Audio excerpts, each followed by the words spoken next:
about Jordan Love? Yeah, what does that mean for Jordan Love now? Because, like I said, he's no longer a rookie. So, based on the length of Rodgers' contract and the remaining on Jordan Love's contract, you're going to have a decision to make before you even know, that Rodgers is done or not. So, how do you feel about him? I mean, does he become the new hot name to talk about in terms of do you go to trade for him? Because he fits today's NFL in terms of arm, mobility, has good size on him, but he's very raw. But he's a first-round draft pick, a year, 2 years removed? Yeah. What's your thoughts on that? Him pertaining to the Steelers. Yeah. I think he's going to get traded. I definitely do Yeah, think he's going to get traded. I There's do no agree. doubt I about think it. he will. Mm-hmm. You got to, because you could at least probably get a third-round pick in return. Mm-hmm. If you're the Steelers, do you consider them? Bro, I'm really from the standpoint of if we weren't going to get Rodgers or Russ, or if we're not going to draft Malik Willis or Deshaun Watson if he's cleared, I don't know if I want to touch the quarterback room right now. I think Okay. we roll with Mason and we build out the team. So, quick question. You said Malik Willis. Do you think Malik Willis is better than Jordan Love right now? Problem is, we've seen Jordan Love in the NFL right now. And, No, we saw a small sample size, though. well, there's not only that, but I think Green Yeah. Bay would be a little bit more eager or a little bit more apt to saying, yeah, you know what, we're good. If Rodgers, you want to move on or whatever, we're willing to give the keys to Jordan Love, like they did whenever Favre was Right. waffling back and forth. They're like, we know what we got in Aaron Rodgers. It doesn't seem like they're that high on Jordan Love. So I think the combination of just how he played and then also how the Green Bay Packers view him right now, it doesn't give me the most confidence in him. Whereas Malik Willis, he has the benefit of we haven't seen him in the NFL just yet. Oh, Lord. I hear what you're saying. I hear your thought process. I just personally don't agree with it. For me, man, if I had to choose between a Jordan Love and a Malik Willis today, I'm going Jordan Love because he's already been a year in the system. He's already been in the NFL. He already has a taste of some exposure. Whereas with Malik, we don't even know when he would play this season. And when I'm thinking about both of those guys, I say, well, who do I think is a little bit more polished right now? I would have to go Jordan Love. But both of these guys are young. Both of these guys are still projects in the true sense of the name, because Jordan Love still has a lot of development he has to have, but he has the raw talent. But I do think him sitting for a year behind Aaron Rodgers is going to help him greatly. When I think of Malik Willis, man, he's going to come here, but he's sitting behind Mason. No knock on Mason, but I think that you learn more from an Aaron Rodgers type than you do from a Mason Rudolph type. So that's kind of like my feeling with Jordan Love. I do think that he would be a better option than a Malik, but the reason I would not make the trade for him is just because I don't want to give up, a little bit more than I would necessarily need to. And I do think that Green Bay, in a sense, they're going to have multiple teams trying to acquire Jordan Love. So we know when it starts becoming a bidding war, now teams that have a little bit more draft capital, they're a little bit more eager to throw those picks in there. And that's for me why I would not want to do that for Jordan Love, because he has not proven to that level just yet. The case for it is him just going for a third-round pick potentially. Like if you were talking in your mock draft about taking Carson Strong in the third round. If you're getting it for the third round, that's different. I just don't know if Green Bay is giving him up for a third-round pick. That's my part. That's where I'm saying to myself, okay, does it take a 1? Does it take a 2? Like, is it multiple picks? Like, what's the situation for that? Because, like I said, he is a high pedigree guy. He was a first-round draft pick for a reason. I just don't see them giving him up for just one mid-round pick when he's still on a rookie deal and he is essentially the new prototype for quarterback in the NFL today. Yeah. So I think his stock could go up as time goes on because the quarterback situation for a bunch of these teams is going to play out, whether it's free agency, then draft. Like I could see him going on draft day, actually. Oh, no, absolutely. Like if there's teams like us or the Saints that see all of a sudden Malik Willis, Kenny Pickett, Matt Corral go in the top 15 and they're sitting there like, man, maybe we could still get a first round guy. It's just that he was taken in the first round a couple years back. Or they're looking at trade him, a second round pick for Jordan Love. Right. Or they're looking at him saying, man, why take a Kenny Pickett or Malik Willis or Matt Corral when Jordan Love is already a year or two ahead of those guys because he's already been in the NFL. He might be younger than Pickett too. Yeah, so it's like, why not? And I can see a team potentially saying, hey, instead of drafting one of these guys coming out that we all have had our concerns about, let's just go with this guy. I can see that being the case as well, man. Just because, like you said, he is young, but he fits today's NFL. He is the new prototype, no different than a Trey Lance or even a Justin Fields for an example. Yeah, yeah. If Yeah, it man. does play out, am I Yeah. wrong in thinking like I'm just more higher on Malik Willis as a prospect than I was Jordan Love? I wasn't high on him that much, really. But that's because we weren't really in the quarterback market. So none of us really cared enough to break him down and overanalyze him to the point of, all right, we think he's bad. Now we think he's decent. Now we think he's good. Now he's a first round pick. That's what we've all done with Kenny Pickett, Malik Willis, Sam Howell, Matt Corral. At some point in time, all of us have been like, nah, this guy's not first round talent. Oh, this guy doesn't change the franchise. Oh, I don't want that guy at all. Then it was, hey, man, I think this guy's kind of good. I think, y'all know, I think he's a player. And now it's, hey, man, we need this guy in the first round. Then it's, oh, man, these guys might be going to the top 10. We just weren't hypersensitive to those quarterbacks like that because for us, we always had been. And we know for sure you weren't caring about any other quarterback outside of Ben.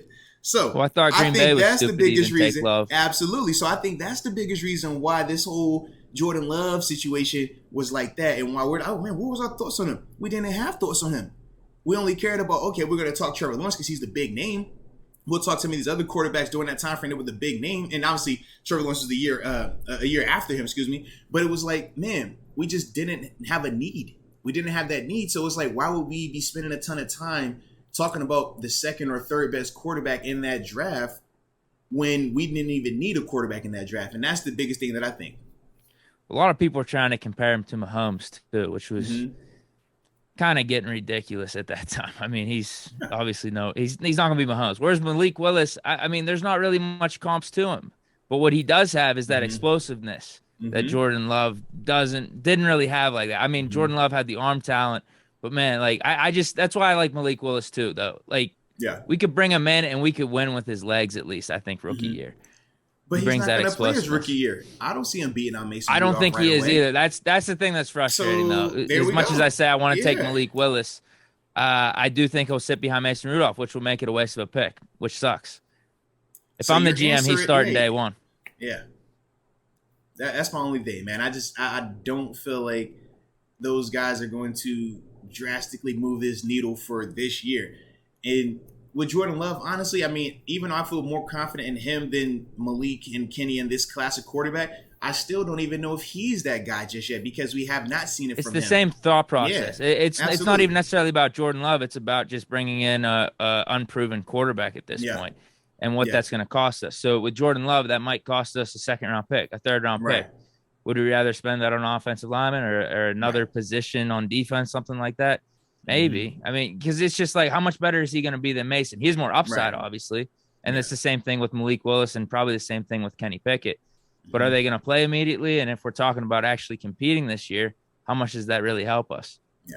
Well, and what do you think about Jordan Love's size though compared to Malik? Because we know Malik is a shorter quarterback. Yeah, he does have the prototypes, That's man. what I'm He definitely saying. does. So in terms of the risk reward element, it is a little bit less risk with the Jordan Love because he has a ton of these other prerequisites already.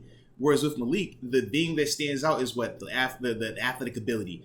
And then he has a cannon for an arm. But we said, man, he got to get better with his footwork. He has to get better in terms of releasing that ball a little bit sooner and just reading the plays faster and processing them. A lot of things that we talk about with young quarterbacks. But he's going to be multiple years behind Jordan Love in that development because he was still in college. Whereas Jordan was behind Aaron Rodgers. He was in meetings with Aaron Rodgers. I don't care if Aaron Rodgers doesn't even speak to you. You're going to learn just by being in the building with him. Just by being in meetings with him every single day, you're going to pick up stuff. You're going to see how he sees the field. And that is going to help his development. So that's the other reason why it's like, I do think that Jordan is just a little bit safer, but still risk because he still has to prove it. Third round, you like the move? Yeah, if you're getting for a second or third round pick, man, I absolutely love it. Because, like you said, you know how I had it mocked up, whereas like Carson Strong was in my third.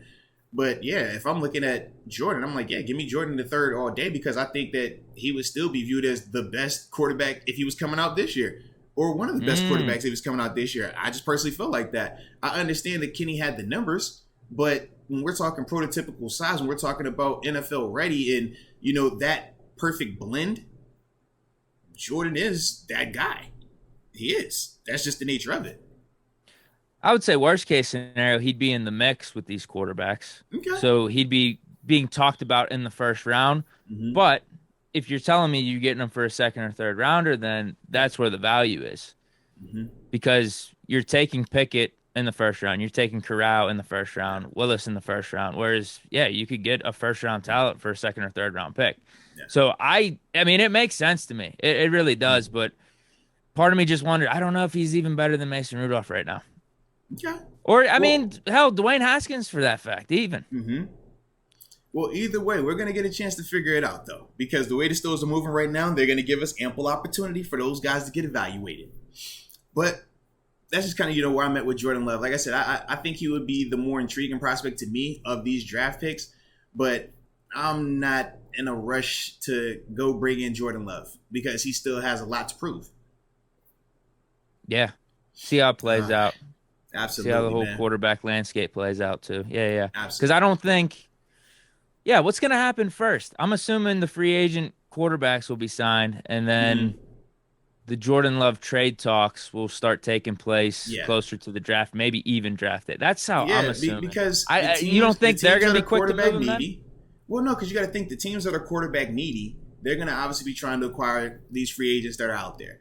And if they realize, hey, man, we can't get these free agent QBs, they're not, somebody signed here or they signed there instead. Well, the next thing is, all right, how do you feel about your draft positioning? And you're looking at the board and saying, who needs a quarterback up here that didn't get one in free agency? Who needs a quarterback up here that, is picking in front of us? And now you have to figure out, what do I have to give up to move in front of them? And you might just be viewing it like, man, do I really want to give up, multiple pieces or something like that to move, up 5 spots or move up 10 spots for a Kenny Pickett or Malik Willis? Not everybody's going to feel that way. Not everybody feels that strongly about them. Whereas they could say, well, Jordan Love, man, he's already been in the NFL. I think he's a little bit more proven. I think he's a little bit more ahead of his game in terms of development. And he has the prototypical size. He has the speed. He has the arm strength. And they would rather just do that. So that's where I can see, him potentially being moved more so on draft day than beforehand, because I think that there's still, some free agents out here that teams are going to feel confident in just because they're further along in their development. No different when we talk about Mitch Trubisky or Marcus Mariota. It's like those guys still aren't solidified as, man, we feel confident, but what we are saying is, man, we've seen their development enough that, hey, it's like, all right, he looks like a more sure thing. Whereas with Jordan, I just think Jordan is a little bit more of a sure thing than a Kenny Pickett and a Malik Willis and Matt Corral and such, because he's already been in this system. He's already been developing. Whereas those guys are going to be coming from college, and they already aren't even viewed as the best talent in their class. Like, it's one thing when we're talking about, he's a first-round talent. He's a first-round talent because of the quarterback position. But when you're talking about overall big board, best players available, we're not talking about Kenny Pickett and Malik Willis as if they're better than some of these other guys we've been referring to. We're just saying that, hey, man, because the quarterback need is so heavy, that's why you take those guys earlier, even though we don't think that they're even, better prospects than 10 to 15 of these other guys.